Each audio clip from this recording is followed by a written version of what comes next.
Hello, everyone. Welcome to the Hormone Helper podcast. I'm Coach Andrew, your hormone helper from Fit for All Fitness. I personally coach over 1,600 men and women to help better understand their hormones so they can lose weight and get their metabolism back on track. With this podcast, you're going to hear from me and my special guests about everything from metabolism to thyroid to weight loss. And we even talk a little bit of sexy time as we chat to spread more knowledge thick like butter on your hormones. If you're ready to learn, I'm ready to share, so let's do this.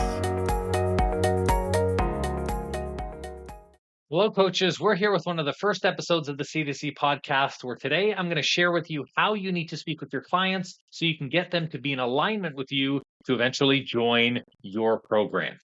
When it comes to content, disconnected and generic content are literally the two largest problems that I see when I'm cruising through Instagram and I'm looking at other coaches' social media channels.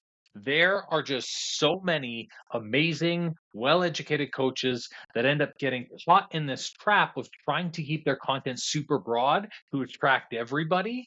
But on top of this, they're also doing a very bad thing, and that is talking over the person that they're trying to reach. And in doing that, they actually make it impossible for someone to connect with them on a level that they're going to say, hey, I want to pay and sign up for one of your programs. And here's the thing with that. These coaches, they're not even aware that they're doing this with their copy. They're trying really hard, just as I'm sure you're trying really hard to provide value and show up at a high level every single day. But yet, no one's reaching out to them to take the next step, and no one is saying, hey, I want to buy one of your programs. So here's what they're doing, and it's something that I call coach speaking. I call it coach speaking because it's referring to really a style of verbiage in certain words that are only used by coaches for other coaches, so that way they can understand, and not by coaches for clients for them to understand. So think of it this way. Imagine you're a physicist and you want other people to know that a bomb is something that's dangerous. And I'm going to talk and I'm going to share really, really high level studies. I'm going to use foreign words that speak over the person that I'm trying to warn. That's not going to work. And that would be really, really dumb. I wouldn't use words based on science or probably even number showing to explain the danger. I would really want to choose to talk to the person who's not in a science background in a way that they can understand. I would look at the person and I'd say, hey, listen, the bomb can seriously hurt your family, it can hurt your friends, and when you hear this sound, you should run, and you should run fast. Now, it's just an example, but basically, from a coach speaking perspective, coach speaking in a nutshell uses a really high level of verbiage for basically anything that you're trying to get people to connect to. Okay, so here are some great examples when it comes to the words. So the word integrity is something that a lot of coaches use. And this word is used to describe a client when they're not doing something. Now, most coaches or mentors, they know exactly what that word means. I know you know what the word integrity means. And it's a great word for coaches to market to other coaches, but clients don't exactly hop on consults with you saying that they're out of integrity. They probably say to you, I'm lacking motivation or I need accountability. So you see, with content, you need to be making content that people can relate to with a level that they're at. So if you're talking to them from the end destination in mind, it may be very difficult for someone to connect with you because logical reason is going to get in their way. Logically, they know you're in the right place where they want to be. Like maybe you're super fit and healthy and have a great body. You eat healthy, you work out 7 days a week, you have a good life, you got good boundaries. So logically, you look like the coach that has the life that the ideal client wants. But then you start using words like integrity, leadership, fulfillment, desire, mindfulness, and this is words that they never use. So they start to see you as someone who's so far away from their starting point because they're thinking with words like accountability, they're thinking with words like needing a plan, motivation, and struggling with habits. Now, to me and you, these words are just a different way of saying the same thing. But to the clients and to the people that you're speaking to who are watching your content, they create a disconnect where people have to logically separate to see whether that's a word that defines them in order to then make a decision on whether or not they need to connect with you. And you know what's worse? Most of those coaches using coach speak then combine this with telling people generic wants. They put in their content, you want to feel better, you aren't happy with who you are, you want to work on yourself. So these things are just too generic and they leave so much to be imagined by the person watching and digesting your content that they're forced to also logically fill in the blanks to see if they can get to what you are showing them. So this is where you start to lose people emotionally. When they're looking at your content, they're not fully bought in. Now, when I say emotionally, I'm not talking about making someone cry every single post, but we need them to connect on a level that when they read or see your content, they're going to say, you are literally speaking right to me. You are talking and showing an example of my life. So, as an example of this live on this podcast, I'm going to make up a piece of content right now, and it's going to be directed right to you, to the coaches who are listening, so you can get the difference between the verbiage. Okay, here it is. All right. You're a coach who invests 30% of your schedule a week building content to reach an audience in hopes that they'll convert into a client that will pay you in reoccurring revenue. But you're incapable of devising a strategy to create a CTA needed for your prospect to draw into your offer. Just listen to that. Did you hear that? Sure, it's exactly why you're listening to this episode, but it doesn't connect with you emotionally, does it? It's not wording that you use. There's a disconnect between the level of what I'm speaking and you, the person that's listening to this. I know for a fact that you don't use those words to describe those feelings. And so you really don't feel drawn into that as a message, even though what I said was technically on point and it is something that you feel. Now, if I'm going to rephrase this, if I'm going to dial right in and go into what is now called client speak, I'm going to say this same message like this. You're a coach and you've been busting your ass spending 15 hours a week creating content to try and attract clients that are ready to work with a coach and are willing to invest in themselves. All you want is to attract a like minded person who's serious and all in on their health so that way you can have a bucket ton of fun coaching them but still make money doing it. You post daily, but for some reason, you get no DMs, no reach outs, or no one asking about your programs. What gives? Well, you don't have to do sleazy cold DM. You don't have to drop a ton of money into ads to get people listening to your message, nor do you need to have some crazy hook or call to action at the end of your post. All you need to do is dot, dot, dot, and say whatever it is. So it's the same message. Do you see the difference? Do you feel the difference? In that same message, you can relate to this times more than you did to the first example that I just said.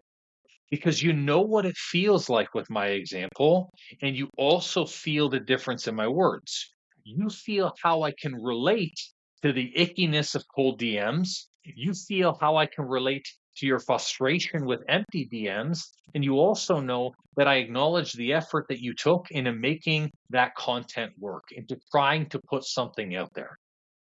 That that's how you speak to people in content.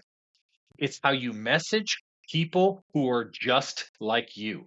You have to place yourself into their shoes, thinking about their thoughts and their pain points, and then use their words to describe their pain points and then showcase their frustrations. So, with the Hormone Helper podcast, I know exactly who I'm speaking to. I'm speaking to the 40-year-old mom who's had two kids who wakes up every single morning feeling tired because her hormones never really went back to normal after her second pregnancy. I'm speaking to the strong woman who books doctor's appointments but gets told by their doctor that their fatigue and their weight gain is just a part of them getting up in age and that they need to just forget about it or go on another diet and watch their workouts. I know the words that she uses. She calls menopause monster pause. She tells me that she's just done with dieting. And she uses words like overwhelmed and needing a game plan. And she wants a coach who knows the struggle of what it takes to lose the same pounds year over year and what that looks like. Do you see how clear that is for me? So when I post, I don't just share information because they can get information anywhere else. I share it in a way that they can say, hey, this guy knows just how I feel and they know exactly where I'm starting. So they can connect and then they can choose to keep listening and watching to decide that if I'm the coach that they want to work with.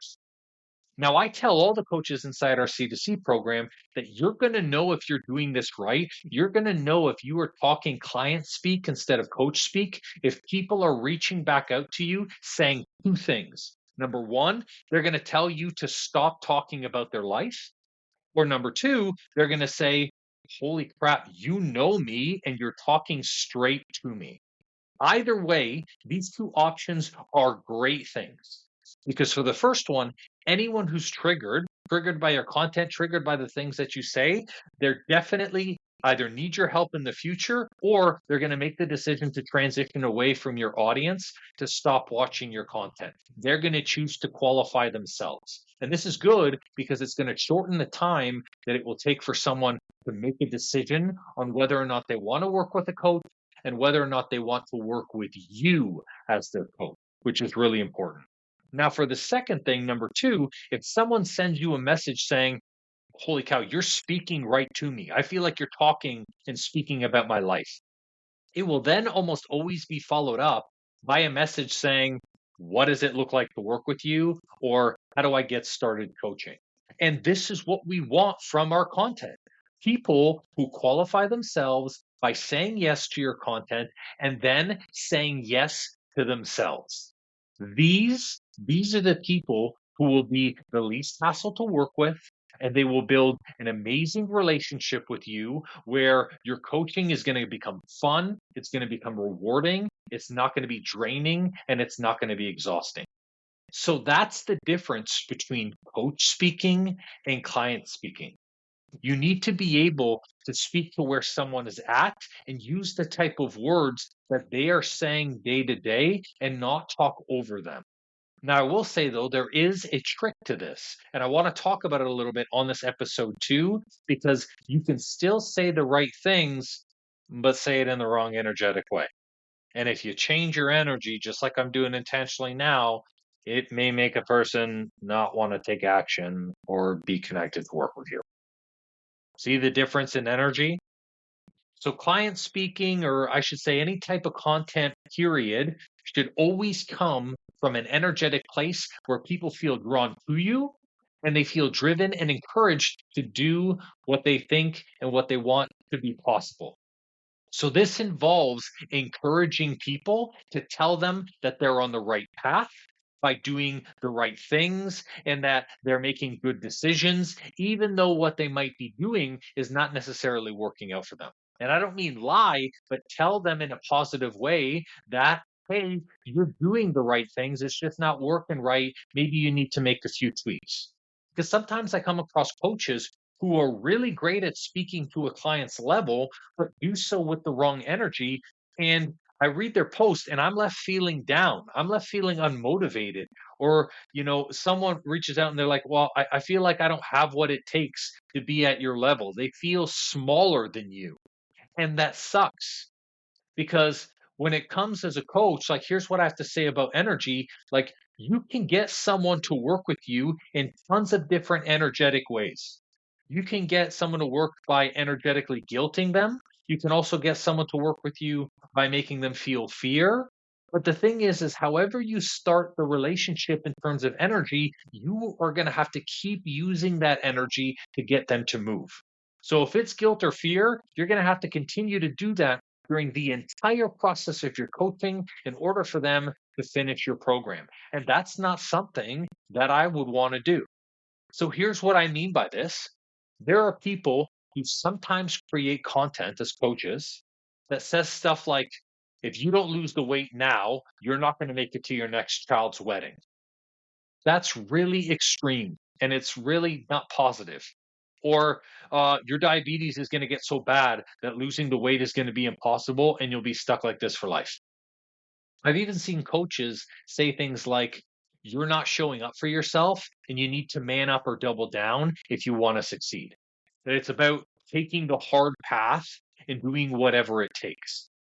Sure, sure. There are tons of people out there who respond to this and who might like the drill sergeant coach. But energetically speaking, is that how you actually show up as a coach? Do you drill sergeant people every day? Is that what makes you pumped and excited to get up in the morning? Because if that's not how you coach, then why are you making content in that energy? Why are you showing up in that fashion for the people that you're trying to convince or you're trying to get excited enough to work with you? You see, most coaches don't even know that this type of energy is present in what they're writing, but it usually comes from writing when they're being reactive about something. So, like, we've all been reactive as coaches. I know I have. Like, maybe you start writing a post after you hopped off a consult, you just got an objection, and the person says to you, I need to think about it. So you're like, nah, forget these people who think that they need to think about it. So I'm going to hop on. You get super frustrated. And so you generate a piece of energetic frustration content and you create a title with the words like, people spend too much time thinking about their health will always be overweight. Well, okay, even if that's a true statement, it's not a statement that's in good energetic alignment where people are going to want to reach out to you, where they're going to want to communicate with you. And why should they? Right? How does that guilty energy serve them and get them closer to their goals? How does using fear of their struggles get them to a place where they can lift up enough to get excited about taking the next step, which might be booking a call? Because remember something, booking a call is scary. Speaking to a coach can be overwhelming. It can make them nervous. So they're already feeling enough things. So energetically, you want to get them inspired, excited enough for them to be able to take that next step and feel super, super amped about working with you. That combined with client verbiage makes them excited and then makes them resonate and be like, wow, you're speaking straight to me. Because when I sign up clients in our Vantage program, they're in such an energetic high that when they pay, they celebrate. They get pumped to give me their credit card and to say, I'm super excited to invest in myself. They're happy to work with me. They thank me for helping them make the commitment. And, our coaching dynamic, it becomes so much different then. I end up becoming their partner in their goals. I become a trusted ally. I become a person that they want to celebrate and share with, not the person who they dodge messages from or get feelings of anxiety when a notification pops in. Like, not the person who they're trying to run from as a coach. Like, they want me as a part of their team. And that's because I show up the same way as I do within my content. So when you make content, just use client speak. Please make sure that energetically they are left at the end of the content feeling like they can, feeling empowered, and feeling like having you on their team is going to be a blessing, not a burden. Attracting clients means connection on an emotional level. So create content like you're speaking directly to them to help them. Now, if you're not sure what types of words that they use, then this is a really easy start. If you've never client spoken before and you're like, I'm always talking at a really high level coach level, then really simple, start interviewing clients. Ask friends what their struggles are, do polls on your social media, and see how they refer to their challenge or their struggle in their life. See what their answers are and see what type of words that they use. You can also do what I do, and that's record your freaking consults. So many people don't do this. Record your consults because they serve two purposes. You can review them each month and build content that supports the actual people who want to work with you. Because why are they on the consult if they don't want to work with you? Because that's easy. And also, recording your consults helps you become a better person to serve people with whatever your offer is. It's simple stuff, but it's the stuff I spend probably 2 months with clients of the C2C program on because You can have the best program in the world, phenomenal. You can have the best delivery system, the best nutrition plan, the best whatever your program is. But if you can't attract people enough to be in it and to make that commitment to be a part of it and to pay you, well, then guess what? Your program is freaking useless. So, client speak, really focus on that, dial in emotionally, make content like that, and do it consistently. And you're going to see completely different change in the people who reach out and in the people who communicate with you. That's all for this episode. Thanks so much for listening in, and go create content that your clients are going to love and love you for. We'll see you on the next episode. Bye. Well, it seems I'm all out of info juice for today. That's all for this episode, and thank you so much for listening. Please leave a raving review for me if you've learned something good, and make sure to subscribe to the podcast so you don't miss an episode. Now, if you're in the mood for some more great content and tools to get your hormones on track, why not check out our free Facebook group and the blog on our site? We do amazing weekly trainings in our group that me and my wife call Tea and Teachings that give good tips for anything hormones and metabolism related. It's also a great community where you get to share your goals and success with like-minded people just like you. I'll make sure to drop both the Facebook group link and the blog link in the show notes for you. Or if you're ambitious like me, the name of the group is Weight Loss and Balanced Hormones. It'll say Fit for All beside it with a picture of me. So come and join us and have more fun.